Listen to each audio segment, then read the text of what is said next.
ಕಲ್ಪನೆಗೊಂದು ಕನಸು, ಉಸಿರಿಗೊಂದು ಹೊಂಗನಸು, ನನಸಾಗಲಿ ನಿಮ್ಮೆಲ್ಲರ ನವೋದಯ ಕನಸು. ಆತ್ಮೀಯ ವಿದ್ಯಾರ್ಥಿಗಳೇ, ಪರಿಶ್ರಮ ನವೋದಯ ತರಬೇತಿ ಕೇಂದ್ರಕ್ಕೆ ತಮಗೆಲ್ಲರಿಗೂ ಸ್ವಾಗತ. ಇವತ್ತಿನ ದಿವಸ ನಾವು ಸಂಬಂಧಿಸಿರ್ತಕ್ಕಂಥ ಕನ್ನಡದ ಗದ್ಯ ಭಾಗವನ್ನ ಈಗ 3 ಗದ್ಯ ಭಾಗವನ್ನ ಮುಗಿಸ್ತಾ ಇದ್ದೀವಿ. ಇವತ್ತಿನ ದಿವಸ ನಾವು 4ನೇ ಗದ್ಯ ಭಾಗವನ್ನ ಮುಂದುವರಿಸೋಣ. ಹಾಗಾದ್ರೆ ಇವತ್ತಿನ ದಿವಸ ನಾವು 4ನೆಯ ಒಂದು ಗದ್ಯ ಭಾಗವನ್ನ ಬಿಡಿಸ್ಲಿಕ್ಕೆ ತಯಾರು ಮಾಡ್ಕೊಂಡಿದ್ದೀವಿ. ಆತ್ಮೀಯ ವಿದ್ಯಾರ್ಥಿಗಳೇ, ಹಾಗಾದ್ರೆ ಈಗ ನೋಡಿಲಿ ಅಲಿಬಾಬಾ ಒಬ್ಬ ಬಡಪಾಯಿ ವ್ಯಕ್ತಿ. ಅಲಿಬಾಬಾ ಏನಂತ್ರಿಲಿ, ಒಬ್ಬ ಬಡಪಾಯಿ ವ್ಯಕ್ತಿ ಇದಾರಂತ. ಒಂದು ದಿನ ಅಡವಿಯಲ್ಲಿ ಕಟ್ಟಿಗೆ ಕಡಿಯುತ್ತಾ ಸಾಗಿದನು. ಎಲ್ಲಿ ಸಾಕ್ತಾರ್ರಿ ಅವರು? ಕಟ್ಟಿಗೆ ಕಡಿಯುತ್ತಾ ಅಡವಿಯಲ್ಲಿ ಕಟ್ಟಿಗೆ ಕಡಿಯುತ್ತಾ ಸಾಕ್ತಾರ. ಎಲ್ಲಿ ಸಾಕ್ತಾರ? ಮೋಸ್ಟ್ ಇಂಪಾರ್ಟೆಂಟ್ ಆಗಿರ್ತದ. ಅಡವಿಯಲ್ಲಿ ಏನಪ್ಪಾ ಅಂತಂದ್ರೆ ಇಲ್ಲಿ ಕಟ್ಟಿಗೆ ಕಡಿಯುತ್ತಾ ಸಾಕ್ತಾರ. ಹಾಗಿದ್ರೆ ನೋಡ್ರಿ, ಬಂಡೆಗಲ್ಲುಗಳ ಮಧ್ಯದಲ್ಲಿ ಒಂದು ಗುಹೆಯನ್ನ ಕಂಡನು. ಗುಹೆಯನ್ನ ಎಲ್ಲಿ ಕಾಣ್ತಾರಂತ್ರಿ? ಬಂಡೆಗಲ್ಲುಗಳ ಮಧ್ಯೆ ಒಂದು ಗುಹೆಯನ್ನ ಕಾಣ್ತಾರಂತ. ಅವ್ರು ಯಾರಪ್ಪ ಅಂತಂದ್ರೆ ಅಲಿಬಾಬಾ ಅವರು. ಅದು ಕಲ್ಲಿನ ಬಾಗಿಲಿನಿಂದ, ಅದು ಏನಾಗಿತ್ತಂತ್ರಿ? ಕಲ್ಲಿನ ಬಾಗಿಲಿನಿಂದ ಮುಚ್ಚಿಕೊಂಡಿತ್ತು. ಆ ಗುಹೆ ಏನಾಗಿತ್ತಪ್ಪ ಅಂತಂದ್ರೆ ಕಲ್ಲಿನ ಬಾಗಿಲಿನಿಂದ ಮುಚ್ಚಿಕೊಂಡಿತ್ತು. ಅದನ್ನು ತೆಗೆಯಲು ಪ್ರಯತ್ನಿಸಿದ. ಅದನ್ನು ತೆಗೆಯಲಿಕ್ಕೆ ಯಾರ ಪ್ರಯತ್ನಿಸ್ತದ್ರಿಲಿ? ಅಲಿಬಾಬಾ ಅವರು ಪ್ರಯತ್ನ ಮಾಡ್ತಾ ಇದ್ರು. ಏನು ಪ್ರಯತ್ನ ಮಾಡ್ತಾ ಇದ್ರಂದ್ರೆ, ಆ ಗುಹೆಯ ಕಲ್ಲಿನ ಬಾಗಿಲವನ್ನ ತೆಗಿಲಿಕ್ಕೆ ಅಲಿಬಾಬಾ ಅವರು ಪ್ರಯತ್ನ ಮಾಡ್ತಾ ಇದ್ರು. ಅಷ್ಟರಲ್ಲಿ ದಾಂಡಿಗರ ಗುಂಪೊಂದು ಬಂದಿತ್ತು. ಅಷ್ಟರಾಗ ಏನಾಗ್ತದಪ್ಪ ಅಂತಂದ್ರೆ ದಾಂಡಿಗರ ಗುಂಪು, ದರೋಡೆಕೋರರ ಗುಂಪೊಂದು ಏನಾಗ್ತದ, ಆ ಒಂದು ಅಡವಿ ಒಳಗ ಬರ್ತದ. ಅಲಿಬಾಬಾ ಅಲ್ಲೇ ಕಲ್ಲಿನ ಮರೆಯಲ್ಲಿ ಅಡಗಿ ಕುಳಿತು ಅವರೇನು ಮಾಡುವರೆಂದು ಇಚ್ಛಿಸಿದರು.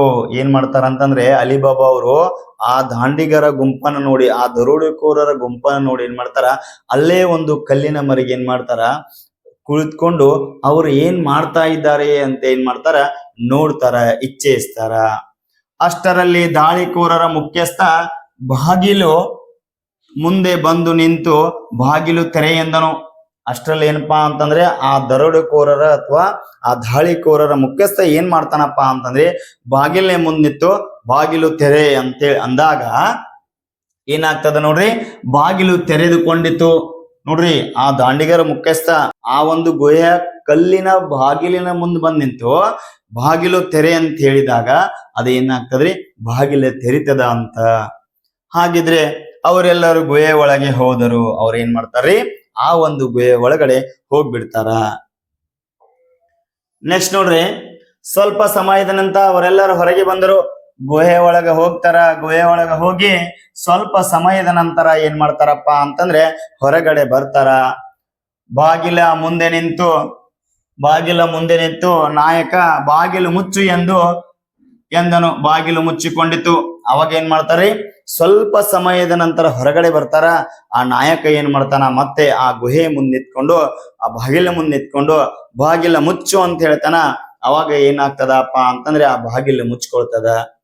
ಅವರೆಲ್ಲರೂ ಹೋದ ಮೇಲೆ ಅಲಿಬಾಬಾ ಬಾಗಿಲು ಮುಂದೆ ನಿಂತು ಅವನು ಹೇಳಿದಂತೆ ಹೇಳಿದ. ಬಾಗಿಲು ತೆರೆಯಿತು. ಅವಾಗ ಏನಾಗ್ತದ್ರಿ, ಆ ದಾಳಿಕೋರರು ಏನ್ ಮಾಡ್ತಾರ, ಅಲ್ಲಿಂದ ಹೊರಟು ಹೋದ ನಂತರ ಅಲ್ಲಿ ಅಲಿಬಾಬಾ ಅವ್ರು ಬಂದ್ ಏನ್ ಮಾಡ್ತಾರ, ಹೌದಾ ನಾಯಕ ಯಾವ ರೀತಿ ಹೇಳಿದಲ್ಲ ಅದೇ ರೀತಿ ಇವರು ನಿಂತ್ಕೊಂಡು ಬಾಗಿಲ ತೆರೆ ಎಂದಾಗ ಆ ಒಂದು ಗುಹೆಯ ಬಾಗಿಲ ಏನಾಗ್ತದ, ತೆರಿತದ. ಒಳಗೆ ಹೋದ ಅಲ್ಲಿರುವ ಬಂಗಾರ ಬೆಳ್ಳಿ ನೋಡಿ ಆಶ್ಚರ್ಯಚಕಿತನಾದ ಅಲಿಬಾಬಾ ತನ್ನ ಕತ್ತೆಯ ಬರುವಷ್ಟು ಬೆಳ್ಳಿ ಬಂಗಾರದ ಹೀರಿಕೊಂಡು ಮನೆಗೆ ಹಿಂತಿರುಗಿದರು. ನೋಡ್ರಿ, ಅಲಿಬಾಬಾ ಅವ್ರು ಏನ್ ಮಾಡ್ತಾರ, ಆ ಗುಹೆ ಒಳಗಡೆ ಹೋಗ್ತಾರ. ಅಲ್ಲಿ ಏನಾಗಿರ್ತದಪ್ಪ ಅಂತಂದ್ರೆ ಬೆಳ್ಳಿ ಬಂಗಾರದಿಂದ ಏನಾಗಿರ್ತದ, ತುಂಬಿರ್ತದ. ಅದನ್ನೆಲ್ಲ ನೋಡಿ ಆಶ್ಚರ್ಯಚಕಿತನಾಗಿರ್ತಕ್ಕಂಥ ಅಲಿಬಾಬಾ ಅವರ ಕತ್ತೆಯ ಹೊರುವಷ್ಟು ಆ ಬೆಳ್ಳಿ ಬಂಗಾರವನ್ನ ತೆಗೆದುಕೊಂಡು ಏನ್ ಮಾಡ್ತಾರ, ತಮ್ಮ ಮನೆಗೆ ಹೋಗ್ತಾರ. ಆತ್ಮೀಯ ವಿದ್ಯಾರ್ಥಿಗಳೇ, ಈ ಒಂದು ಗದ್ಯ ಭಾಗವನ್ನ ನೀವು ಅರ್ಥ ಮಾಡ್ಕೊಂಡಿದ್ದೀರಾ ಅನ್ಕೊಂಡಿದ್ದೀನಿ.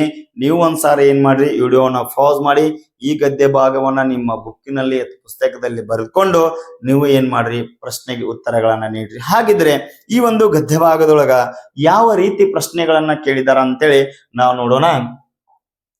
ನೋಡಿ, ಇಲ್ಲಿ ಅಲಿಬಾಬಾ ಇಲ್ಲಿ ಸಾಗಿದನು. ಅಲಿಬಾಬಾ ಇಲ್ಲಿ ಸಾಗಿದನು. ಪ್ರಶ್ನೆಯನ್ನ ಕೊಟ್ಟಿದ್ದಾರೆ. ಕತ್ತೆಯೊಂದಿಗೆ ಅಡವಿಯಲ್ಲಿ ಗುಹೆಯಲ್ಲಿ ಕಟ್ಟಿಗೆ ಕಡಿಯುತ್ತಾ. ಇಲ್ಲಿ ಪ್ರಶ್ನೆಯನ್ನು ನೋಡಿದಾಗ ಸ್ವಲ್ಪ ಏನಾಗಿರ್ತದ ನೀವು ವಿಚಾರ ಮಾಡ್ಬೇಕಾಗ್ತದ. ಯಾಕಂತಂದ್ರೆ ಅಲಿಬಾಬಾ ಇಲ್ಲಿ ಸಾಗಿದನು, ಹೌದಾ, ಕಟ್ಟಿಗೆ ಕಡಿಯುತ್ತಾ. ಆದರೆ ಮೊದಲೇನಾಗಿರ್ತದ, ಅಡವಿಯಲ್ಲಿ ಕಟ್ಟಿಗೆ ಕಡಿಯುತ್ತಾ. ಹಾಗಿದ್ದರೆ ಏನಾಗ್ತದ, ನಮ್ಮ ಆಯ್ಕೆ ಅಡವಿಯಲ್ಲಿ ಆಗ್ತದ. ನಮ್ಮ ಆಯ್ಕೆ ಏನಾಗ್ತದ, ಅಡವಿಯಲ್ಲಿ ಸಾಗಿದ. ಹಾಗಾದ್ರೆ ಅಡವಿಯಲ್ಲಿ ಸಾಗಿದಾಗ ಅಲಿಬಾಬಾ ಇದನ್ನು ಕಂಡನು. ಅಡವಿಯಲ್ಲಿ ಸಾಗಿದಾಗ ಅಲಿಬಾಬಾ ಏನ್ ಕಾಣ್ತಾನ, ಗುಹೆಯನ್ನ, ಬೆಳ್ಳಿ ಬಂಗಾರವನ್ನ, ದಾಂಡಿಗರನ್ನ, ಕತ್ತೆಯನ್ನ ಏನ್ ಕಾಣ್ತಾರ್ರಿ, ಅವರು ಗುಹೆಯನ್ನ ಕಾಣ್ತಾರ. ಏನ್ ಕಾಣ್ತಾರ್ರಿ, ಇಲ್ಲಿ ಕೊಟ್ಟಿದ್ದೇನೆ ನೋಡಿ. ಈ ರೀತಿ ಏನಾಗಿರ್ತಪ್ಪ ಅಂತಂದ್ರೆ ಅಡವಿ ಇರ್ತದ. ಅಡವಿ ಒಳಗಡೆ ಏನಪ್ಪಾ ಅಂತಂದ್ರ ಇಲ್ಲಿ ಅಲಿಬಾಬಾ ಅವರು ಸಾಕ್ತಿರ್ತಾರ ಕಟ್ಟಿಗೆ ಕಡಿಲಕ್ಕೆ.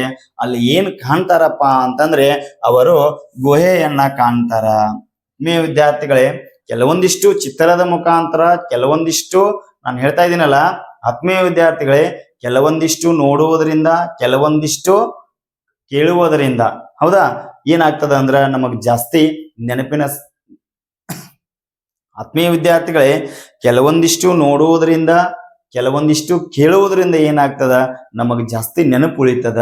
ಅದಕ್ಕೋಸ್ಕರ ನಿಮಗೆ ಚಿತ್ರದ ಮುಖಾಂತರ ಏನಪ್ಪಾ ಅಂತಂದ್ರೆ ಕೆಲವೊಂದಿಷ್ಟು ಸನ್ನಿವೇಶಗಳನ್ನ ನಾನು ನಿಮ್ಮ ಮುಂದೆ ತಂದಿದ್ದೀನಿ. ಅದಕ್ಕೋಸ್ಕರ ಈ ಒಂದು ಪ್ರಶ್ನೆಗೆ ಉತ್ತರ ಏನಾಗ್ತದ ಅಂತಂದ್ರ ಗುಹೆ ಆಗ್ತದ ವಿದ್ಯಾರ್ಥಿಗಳೇ. ಹಾಗಿದ್ರೆ ಮುಂದಿನ ಪ್ರಶ್ನೆ ನೋಡೋಣ. ನೋಡಿ, ಅಲಿಬಾಬಾ ತೆಗೆಯಲು ಪ್ರಯತ್ನಿಸಿದು. ಏನ್ರಿ, ಅಲಿಬಾಬಾ ತೆಗೆಯಲು ಏನು ಪ್ರಯತ್ನ ಮಾಡಿದ್ರಿ? ಹೌದಾ, ಕಟ್ಟಿಗೆಯನ್ನ ತೆಗೆಯಲು ಪ್ರಯತ್ನ ಮಾಡಿದ್ರ? ಇಲ್ಲ.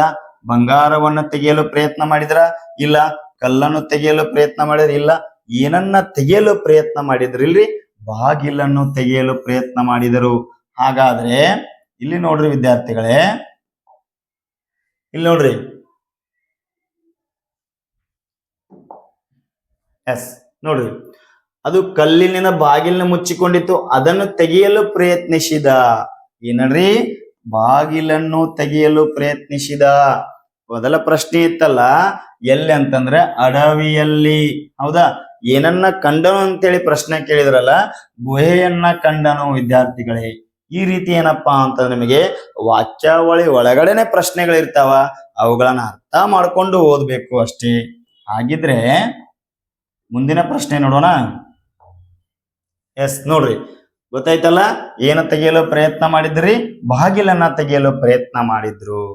ಗವಿಯ ಬಾಗಿಲು ಮುಂದೆ ಮೊದಲು ಬಂದವರು, ಆ ಒಂದು ಗವಿಯ ಬಾಗಿಲಿನ ಮುಂದೆ ಮೊದಲು ಬಂದವರು ಯಾರಪ್ಪ ಅಂತಂದ್ರೆ, ನಿಮ್ಮ ಪ್ರಶ್ನೆಯನ್ನು ನೋಡಿದಾಗ ಏನಾಗ್ತದೆ ಅಂದ್ರೆ ನೀವು ಉತ್ತರವನ್ನು ಏನ್ ಹಾಕ್ತಿರಪ್ಪ ಅಂತಂದ್ರೆ ದಾಂಡಿಗರ ಮುಖ್ಯಸ್ಥ ಅಂತ ಹಾಕ್ತಿರ.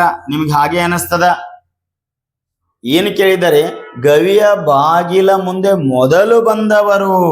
ನೋಡ್ರಿ, ಅಲಿಬಾಬಾ ಅವರು ಅಡವಿಯಲ್ಲಿ ಹೋಗುವಾಗ ಆ ಗುಹೆಯನ್ನ ನೋಡಿ ಆ ಕಲ್ಲಿನ ಬಾಗಿಲನ್ನ ತೆಗೆಯಲು ಪ್ರಯತ್ನ ಮಾಡುತ್ತಿದ್ದಾಗ ಆ ಅಡವಿಯಲ್ಲಿ ದಾಳಿಕೋರರು ಅಥವಾ ದಾಂಡಿಗರು ಬರ್ತಾರ. ಅವ್ರು ನೋಡಿ ಇವ್ರು ಏನ್ ಮಾಡ್ತಾರ ಅಂದ್ರ ಅಲ್ಲಿ ಕಲ್ಲಿನ ಆಚೆಗಡೆ ಬಚ್ಚಿಟ್ಕೋತಾರ. ಹಾಗಾದ್ರೆ ಆ ಗವಿಯ ಮುಂದೆ ಮೊದಲು ಬಂದವರು ಯಾರಪ್ಪ ಅಂತಂದ್ರೆ ಅಲಿಬಾಬಾ. ಇದು ನಮ್ಮ ಉತ್ತರ. ಇದು ಬಹಳ ಸ್ಪಷ್ಟವಾಗಿ ಓದ್ಕೊಂಡು ನೀವೇನ್ ಮಾಡ್ಬೇಕು, ಉತ್ತರವನ್ನ ಹಾಕ್ಬೇಕಾಗ್ತದ. ನೋಡ್ರಿ, ಗವಿ ಅಂತಂದ್ರೆ ನಿಮ್ಗೆ ಗೊತ್ತಿರ್ಬೇಕಲ್ಲ, ಈ ರೀತಿ ಏನಪ್ಪಾ ಬೆಟ್ಟ ಗುಡ್ಡದೊಳಗೆ ಪೊರೆಗಳಿರ್ತಾವ, ಹೌದಾ, ಮೋರೆಗಳಿರ್ತಾವ. ಈ ರೀತಿ ಏನಪ್ಪಾ ಅಂತಂದ್ರೆ ಈ ಒಂದು ಗವಿಯ ಚಿತ್ರವನ್ನ ನಾನು ನಿಮ್ ಮುಂದೆ ತಂದಿದ್ದೇನೆ. ಇಂಥ ಒಂದು ಗವಿ ಒಳಗ ಆಗಿನ ಕಾಲದಲ್ಲಿ ಬಂಗಾರ, ವಜ್ರ, ವೈಡೂರ್ಯಗಳನ್ನ ಏನ್ ಮಾಡ್ತಾ ಇದ್ರು, ಬಚ್ಚಿ ಇಡ್ತಾ ಇದ್ರು. ಹೌದಾ, ಹಾಗೆ ಮುಂದೆ ನೋಡಿ, ಅಲಿಬಾಬಾ ಹೀಗೆ ಮಾಡಿದರೆ ದಾಂಡಿಗರ ಕೈಗೆ ಸಿಗುತ್ತಿದ್ದ. ಅಲಿಬಾಬಾ ಹೆಂಗ್ ಮಾಡಿದರೆ ದಾಂಡಿಗರ ಕೈಗೆ ಸಿಗುತ್ತಿದ್ದ ಅಂತೇಳಿ ಪ್ರಶ್ನೆಯನ್ನ ಕೇಳಿದ್ದಾರೆ. ಕಟ್ಟಿಗೆ ಕಡಿಯುವುದನ್ನು ನಿಲ್ಲಿಸಿ ಮನೆಗೆ ಹೋಗುತ್ತಿದ್ದರೆ, ಕಲ್ಲು ಬಂಡೆ ಹಿಂದೆ ಅಡಗಿಕೊಳ್ಳದಿದ್ದರೆ, ಗುಹೆಯೊಳಗೆ ಹೋಗಿದ್ದರೆ, ಕಟ್ಟಿಗೆ ಕಡಿಯುವುದನ್ನ ಮುಂದುವರಿಸಿದರೆ. ಏನ್ರಿ, ಕಟ್ಟಿಗೆ ಕಡಿಯುವುದನ್ನ ಮುಂದುವರಿಸಿದರೆ. ಯಾವ್ದು ಉತ್ತರ ಆಗ್ತದೆ ನೋಡ್ರಿ ವಿದ್ಯಾರ್ಥಿಗಳೇ. ನೋಡ್ರಿ, ಅಲಿಬಾಬಾ ಅವರು ಹೀಗೆ ಮಾಡಿದರೆ ದಾಂಡಿಗರ ಕೈಗೆ ಸಿಗುತ್ತಿದ್ದ. ಹೆಂಗ ಮಾಡಿದರೆ ದಾಂಡಿಗರ ಕೈ ಸಿಗುತ್ತಿದ್ದ ಅಂದ್ರ ಕಲ್ಲು ಬಂಡೆ ಹಿಂದೆ ಅಡಗಿಕೊಳ್ಳದಿದ್ದರೆ. ಇಲ್ಲಿದೆ ನೋಡಿ ನಿಮ್ಮ ಪ್ರಶ್ನೆಗೆ ಉತ್ತರ. ಅಕಸ್ಮಾತ್ ಅವನೇನಾದ್ರೂ ಕಲ್ಲು ಬಂಡೆಗಳ ಮಧ್ಯೆ ಅಡಗಿಕೊಳ್ಳದಿದ್ದರೆ ಏನಾಗ್ತಿತ್ತು, ಆ ದಾಂಡಿಗರ ಕೈಗೆ ಸಿಕ್ಬಿಡ್ತಿದ್ದ. ಹಾಗಾದ್ರೆ ಇಲ್ಲಿ ನೋಡಿ, ಇಂಥ ಒಂದು ಕಲ್ಲು ಬಂಡೆ ಆ ಒಂದು ಗವಿ ಒಳಗ ಹೌದಾ ಹತ್ತಿರ್ತಕ್ಕಂತ ಕಲ್ಲು ಬಂಡೆ ಒಳಗ ಅಲ್ಲಿ ಅಲಿಬಾಬಾ ಏನ್ ಮಾಡ್ತಾರಂದ್ರ ಬಚ್ಚಿಟ್ಕೋತಾರ. ಅವಾಗ ಏನಾಗ್ತದ ಆ ದಾಂಡಿಗರ ಕೈಗೆ ಸಿಗಲಿಲ್ಲ. ಹೌದಾ, ಅವ್ರಿಗೆ ಬೇಕಾದಷ್ಟ ಬಂಗಾರ ವಜ್ರ ವೈಡೂರ್ಯಗಳನ್ನು ತೆಗೆದುಕೊಂಡು ಏನ್ ಮಾಡ್ತಾರ, ಮನೆಗೆ ಹೋಗ್ತಾರ. ವಿದ್ಯಾರ್ಥಿಗಳೇ, ಈ ರೀತಿ ನೀವೇನಪ್ಪಾ ಅಂತಂದ್ರೆ ಮನೆಯಲ್ಲಿ ನೀವು ಪ್ರತಿಯೊಂದು ಗದ್ಯ ಭಾಗವನ್ನ ನಿಮ್ಮ ಪುಸ್ತಕದಲ್ಲಿ ನಿಮ್ಮ ಬುಕ್ಕಿನಲ್ಲಿ ಬರೆದುಕೊಂಡು ಇವುಗಳಿಗೆ ಉತ್ತರವನ್ನ ಏನ್ ಮಾಡ್ರಿ, ನೀವು ಬಿಡಿಸ್ರಿ. ಇದನ್ನ ಪ್ರಾಕ್ಟೀಸ್ ಮಾಡ್ರಿ. ನಿಮ್ಗೆ ಇಲ್ಲ ಅಂದ್ರು ನಾನು 100ರಿಂದ 110 ಈ ಒಂದು ವಾಕ್ಯಾವಳಿಗಳನ್ನ ನಮ್ಮ ಈ ಯೂಟ್ಯೂಬ್ ಚಾನಲ್ ವತಿಯಿಂದ ನಾನು ಫ್ರೀ ಆಗಿ ನಿಮಗೆ ನೀಡ್ತಾ ಇದ್ದೀವಿ. ಪ್ರತಿಯೊಂದು ಪರೀಕ್ಷೆ ಅಂತಂದ್ರೆ ನವೋದಯ ಚಾಂಪಿಯನ್ ಅಂತ ನಾವು ಬ್ಯಾಚ್ ಮಾಡಿದ್ವಿ. ಈ ಬ್ಯಾಚ್ ನಲ್ಲಿ ನೀವು ಸಂಪೂರ್ಣವಾಗಿ ನಿಮಗೆ ಉಚಿತವಾಗಿರ್ತಕ್ಕಂತ ಶಿಕ್ಷಣವನ್ನ ನೀಡ್ತಾ ಇದ್ದೀವಿ. ಇದರ ಸದುಪಯೋಗವನ್ನು ಸರಿಯಾಗಿ ನೀವು ಬಳಸ್ಕೊಂಡು ನೀವೇನ್ ಮಾಡ್ರಿ, ನಿಮ್ಮ ಒಂದು ಆ ಕನಸಿನ ನವೋದಯ ಎಕ್ಸಾಮ್ ಅನ್ನ ಬರೀರಿ ಅಂತ ಹೇಳ್ತಾ ಮತ್ತೆ ನಾನು ನಿಮಗೆ ಮುಂದಿನ ಪ್ಯಾಸೇಜ್ ನಲ್ಲಿ ಸಿಗ್ತೀನಿ. ಎಲ್ಲರಿಗೂ ಧನ್ಯವಾದಗಳು.